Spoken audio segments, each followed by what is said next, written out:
My greedy in-laws tried to steal my inherited land, but I turned it into a thriving campground. You won't believe what happened next. I'm Elsie, a 26-year-old newly married woman, and my husband Chad is 30. He works for a reputable company holding a stable position. We first crossed paths when I worked at a department store and he, a regular customer, took an interest in me. We now live close to my in-laws and spend a lot of time with them. Overall, I'd say things are good, although there are occasional tensions with my mother-in-law, Marira, but we'd manage. My father-in-law, Ellie, is a quiet man who loves saving and investing, and he spends a lot of time reading financial news. I grew up near the mountains, spending my childhood running through my grandfather's land. When I moved to the city for college, I thought I had become pretty ordinary, but my love for nature never left me. These days, I find myself preferring the peace of the outdoors over the hustle and bustle of the city. As Chad's wife, I've become more settled, and sometimes I long for the mountains back home. To comfort myself, I watch camping videos on YouTube. One day, I received a call from my family. It had been a while, so Chad and I thought it would be a good time to visit. My hometown is in a remote area and it takes about 4 hours to drive there, surrounded by mountains. It's a place that's inconvenient in many ways, but it holds a lot of memories. My grandfather owns both fields and mountains, and my dad takes care of the fields while my grandfather handles the rest. As a child, I adored my grandpa and always looked forward to our trips to the mountains. But lately, he's been aging and hasn't gone up there in a while. When we arrived, my grandfather greeted us warmly. "Wow, Elsie. Hey, Grandpa, it's been too long. How have you been?" "I'm still going strong. I won't kick the bucket until I see your children." "It's great to see you again, sir," Chad said, finally speaking up after a quiet moment. "Ah, Chad.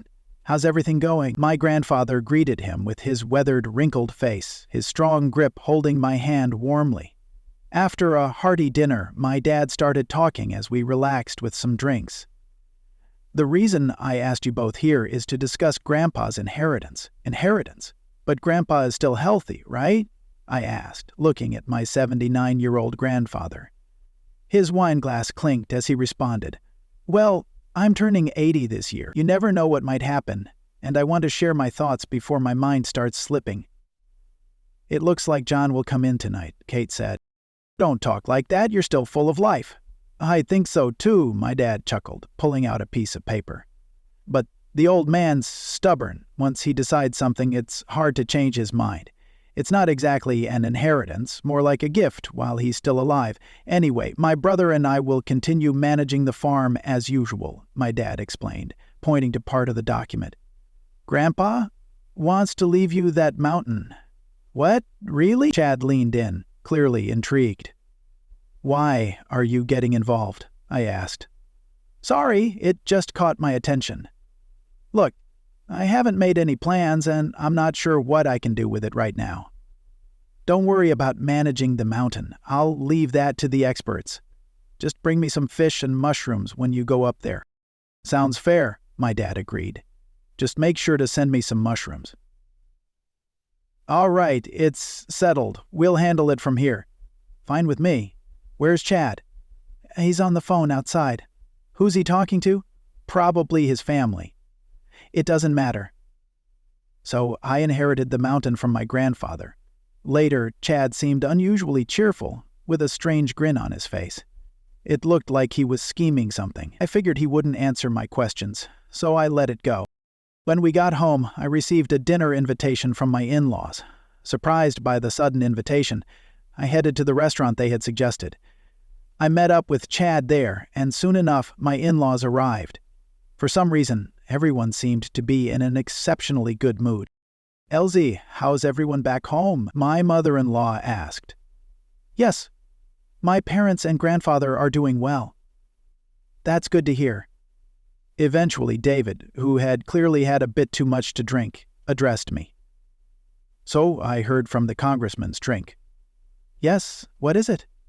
"You received a gift from your grandfather while he's still alive?" "Well, yes. My grandpa wanted to make things clear while he's still around to avoid any disputes later." "Your grandpa sounds like a wise man." I hear you inherited some land. Is it big? It's not huge, but it has a beautiful stream. You can catch trout and char there. Nice. So what's your plan for it? Honestly, I haven't figured that out yet. What a waste. You could make a lot of money off it, David said with a sleazy grin. The tone of his words annoyed me. That land is filled with memories of my grandfather and me. I don't want to turn it into a business opportunity. Oh, don't worry, we're not thinking that way. But since you inherited it, it's also mine, right? Chad said unexpectedly. What do you mean? Well, since we're married, the land belongs to both of us. It's joint property. Don't make any decisions without consulting me. But we're a couple, aren't we? We live off the money I earn, so it's the same thing. Exactly. What belongs to the wife also belongs to the husband. Exactly. You're my wife, so we both inherited this land. Got it? My in-laws joined forces again, everyone pitching in. After dinner, they followed us home, and we all had a casual drink together. Chad and my in-laws were having an even better time, but I decided to turn in early. It seemed like they stayed up late talking. Later, David approached me for advice once again. Chad proudly told me he had met a real estate developer through a contact and had discussed the mountain with him. Trust me, I've got this handled, he said confidently. Preliminary estimates show it could be worth billions. Just let me take care of it. What are you doing without consulting me? I asked, surprised. Quiet down. You're my wife. What's mine is yours, and you'll thank me later, Chad replied. That's right. A good wife listens to her husband. If this works, everyone wins, Marira added. I couldn't believe my ears. It seemed like everyone had their eyes on the mountain, blinded by greed. Everything was fine until we talked about my grandfather's legacy, but once the mountain came up, the mood shifted. Suddenly, they were all making plans without me. Were anxious. I spent the following days trying to wrap my head around everything. Then one day, at David's suggestion, we decided to go visit the mountain. We booked a hotel nearby with the excuse of a family trip, but it felt more like an inspection. It's even more valuable than I thought, Marira and Chad said excitedly. We could sell it to a resort developer, build villas and hotels, and make a fortune, they continued. How about a family camping trip, David added, hands on his hips. This is our new campsite, Elsie. You'll be working here, of course. No days off. I tried to stay calm. Honestly, the site was a good choice for a campground. Great drainage, facing south, and near a lovely stream. But I wasn't thrilled by the idea of them turning it into a money-making venture. Once we were home, David called the developer Purr. After hanging up, he said, they'll check out the site next week. They even suggested turning it into a vacation home area or a members-only resort. This could be huge. That sounds promising, but can we use the hotel? I asked. Of course, we'd be the owners, he replied. In that case, I might manage the hotel. Elsie could manage the campground. The campground manager? Chad laughed. She's family. She can work for free and have no days off. You can't be serious, I snapped. Our family is doing all this for you, and you're going to work in the mountains you love. It's only fair. Chad chuckled, clearly enjoying the situation. Just then, I got a message from Kyle, an old college senior. Hey, long time no see, how have you been? Kyle, a mountain climbing enthusiast, was now working for an outdoor gear company. You don't look too happy. What's going on? He asked. I explained everything. Sounds like your husband's family is blinded by money, he replied. Yeah. It's like they're just trying to profit from my grandfather's mountain. I'm even thinking about divorce. Let's talk it out. We'll figure something out. Want to meet? He offered. I'm free. Nobody listens to me anyway. All right, I'll get in touch with the others. Don't worry, okay? Talking to Kyle cheered me up a little, though I wasn't sure what his plan was. The in-laws were still eager about the mountain and insisted on going again. Reluctantly, I drove everyone back to the site. This time, we ventured deeper into the forest. When we reached the entrance, Chad noticed a small shrine at the foot of the mountain. What's this? Is it important? He asked. It's a deity of the mountain, established by my ancestors. I always prayed there before entering or leaving, I explained. How quaint for modern times, Chad remarked. It's just a way of showing respect, I replied. I'm not having any of that, Chad scoffed, kicking the shrine over. What are you doing? You'll be cursed, I exclaimed. Let them curse me if they can, he said, brushing it off before walking into the mountain. As I always did, I offered a prayer. Elsie, why don't you head back? David said, his patience wearing thin. Fine, I snapped, deciding to leave. I made my way down the mountain and arranged for a ride to the nearest train station. On the way down, I noticed dark clouds gathering. Looks like it might rain. Is everything okay? I texted Chad, who replied, Got a flat tire. My car won't start. Karma, I texted back. Don't say that. Help me, he replied. I arranged for a tow truck from the shop my parents used, feeling a bit satisfied. Later, he messaged me that he'd gotten moving, but it had taken a while. Then, he was pulled over by a police car for speeding and fined $180 for going 28 amps over the limit. See? Karma, I laughed. That night, while relaxing at home, my phone rang. It was Chad. He was still dealing with the aftermath of his misfortune. You won't believe this, he sighed. You're right, karma strikes. The in-laws, still preoccupied with the idea of making money from the mountain, had been discussing the resort development with a realtor. But the costs for developing the land were steep. It's all about getting started. Borrow a little money, no big deal, David muttered, clearly ignoring the upfront investment required. They were even looking into loan sharks for funding. Are they going to be all right? I wondered, considering how I could make the in-laws appreciate the mountain for its true value. David, the mountain offers so much more than money. It's mushroom season. Want to come back? I suggested. How about it? The flickering bonfire at night, the aroma of coffee, I added. David thought for a moment, then said, You know, I'm quite particular about my coffee. Really? But you only like grocery store coffee, I teased. I can picture you now, rugged and sophisticated, enjoying a cup of coffee in the mountain air, I continued. David chuckled. Maybe I should grow a beard. I have a beard, is it to be truly said and loathed. I'll look forward to your decision, I said, eager to see if my words would have an effect. Leave it to me, he responded confidently, eager for the trip. And so, we planned our overnight camping trip, arriving at the mountain by noon. We set up 2 tents, one for me and one for the in-laws. Their tent was poorly secured, with no stakes hammered in and the rain fly left off. I warned them, but they shrugged it off. It's just one night, it'll be fine, they insisted. I set up my tent on a slope that looked like it drained well. Dinner was simple. Steak. Afterward, I retreated to my tent with some canned beer while the in-laws gathered around a bonfire. The next morning, the mountain air was chilly, even in summer. I brewed coffee and enjoyed the peaceful atmosphere, still hearing the snores from the in-laws' tent. Eventually, they stumbled out, their faces swollen and covered in bites. What happened to you? I asked, shocked.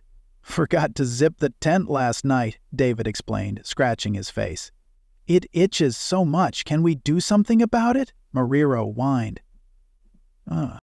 Well, I didn't expect to wake up like this after a night of good drinks and mushrooms, Chad said, scratching his belly. Got any medicine? Nope, none here. It looked like he'd scratched himself raw, with blood seeping through in spots. I took them all to my parents' house for treatment.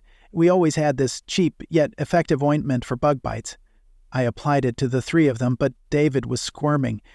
Ha, that spot. Ouch, it burns, Savannah screamed, while Chad was almost in tears. The pain was clearly too much for them. Well, it's the price you pay for underestimating nature, I said, generously applying more ointment. The wrath of the mountain god seemed to still hang in the air. Right then, I got a call from my uncle on my father's side. Actually, I'm thinking of giving up the field I inherited from my father. I'm not able to handle it anymore, he said. The land's close to your mountain. How about you take care of it? Along with the mountain, you can do whatever you like with it. What do you think? It's a pretty good deal. I was immediately sold. The field had great sunlight and drainage, but if neglected, it could become a wasteland. I started thinking about turning it into a campground, separate from my in-laws' project. Kyle confirmed that it would make a perfect campsite. Meanwhile, my in-laws were struggling with their own mountain project due to a lack of funds. They wanted me to manage their campground, but I'd been rejecting their offer. "You're supposed to manage it," they'd insisted. Chad was starting to get annoyed with my stubbornness. "No, I won't do it," I finally said, and it was time to tell Chad about my plans. "I'm going to set up my own campground." "What? Are you serious?" "An uncle of mine gave me some land and I'm going to turn it into a campground. I've even got backing from an outdoor goods manufacturer, and the plan is already getting good reviews." "Do whatever you want. Our project will go forward and yours will fail soon enough," Chad sneered, storming out like a villain in a story. Then, one day, I got a call from a senior colleague. "Hey, that thing you asked for? Consider it done. You can relax now." "Really? Thank you so much." With that, my campground plan was officially in motion. Kyle gave me loads of advice, and we came up with a design that prioritized convenience. We made use of the elevation differences to create steps between plots, ensuring people wouldn't be directly visible to each other.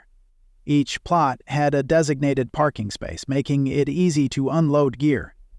The admin building included a small convenience store and shower rooms, free for guests to use. Finally, I decided it was time to tell my in-laws. I called Chad and the others for a meeting regarding the mountain and the campground. "Oh, you've finally made up your mind? You'll manage the campground for us?" David sounded genuinely happy. "Of course, as a daughter-in-law, it's only natural you'd agree," Savannah said with a smile. "We've been waiting for you to say this. Now we can join the ranks of the rich elite." Chad grinned, clearly pleased with himself. I sighed, ready to burst their bubble. "I'm sorry to disappoint you, but that's not happening." "What?" All three of them gasped in disbelief. "The development of the mountain is no longer possible. In fact, it's off the table."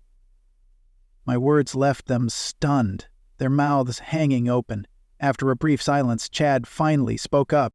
"What does that mean?" "I'm glad you asked. The area has been incorporated into a national park, so no development is allowed there anymore." "What?" A second harmonious gasp echoed through the room. Another silence followed. This time, it was David who spoke. "So, what does that mean for us? We can't make any money? What about our retirement?" My in-laws began to protest, but I stayed calm. Child added, "I was planning to quit my job at the end of this month to build a campground there and become the boss." "Well, it can't be helped. It was the government's decision." "Did the government pay you? Did they buy the land?" "Yes, I received a fair price, but it's mine." "What are you talking about? You're part of this family. That money should be ours." David stood up, visibly agitated. "No, the assets I inherited are mine alone, not ours, even though we're married." "That's it. We're getting a divorce." Chad's words hit like a bombshell, just as I had expected. "Fine, if that's what you want. I don't want to be part of this greedy family either. I'm moving back to my parents' house starting today." "Sure, go ahead. After all, this house is in my name, bought by my parents. If we divorce, you'll be the one leaving." "Shut up!" "Your campground will fail, and you'll regret this. Do whatever you want. I'll be going back to my parents' house once I sort things out here." "Fine, have it your way." And so I completed the divorce proceedings, packed up my things, and moved back to my parents' house. During the asset division, it turned out that Chad had already invested my share into his campground project, complicating the split. My in-laws, who were already deep into their plans, had no choice but to keep going. A real estate agent suggested a different piece of land for their campground, and eventually it opened. However, it was located in the mountains, lacked adequate facilities, and was inconvenient for transporting gear from the distant parking area. The equipment rentals were overpriced and the plots were only separated by ropes, offering no privacy. It was poorly designed, and as expected, it struggled My in-laws' campground barely had any repeat customers, and the management was so lax that even the tent sites were overgrown with grass. The landlord's greed backfired. Eventually, the business went bankrupt, and word has it that my in-laws are now buried in debt. To pay it off, they had to sell their family home and are now living and working in a hotel in the countryside. Then, my campground opened. It's been a hit, with lots of repeat visitors. Even in the off-season, we're never short of guests. Once it appeared in a TV drama featuring high school girls camping, it became a pilgrimage spot for fans, and our customer base surged. These days, I'm busy managing the campground. Solo camping has been on the rise, and families still love it. I didn't realize it before, but this place is known for its clear, starry skies. Nestled in my favorite hammock with a cup of hot whiskey, I often catch a shooting star streaking across the night sky. "Hey there, still as unglamorous as ever, huh? I brought you some gifts. Smoked mushrooms and trout," said my buddy Mason. "Thanks, as always. Don't take it too hard." But calling me unglamorous is a bit harsh. Kyle's been very supportive lately. He's been dropping by the campground and bringing me treats. I never thought he was cool, but lately, I've started to see him in a new light. He seems to like me too, so maybe I'll invite him camping next time. As I pondered this, another shooting star crossed the sky. I instinctively put my hands together in a quick prayer.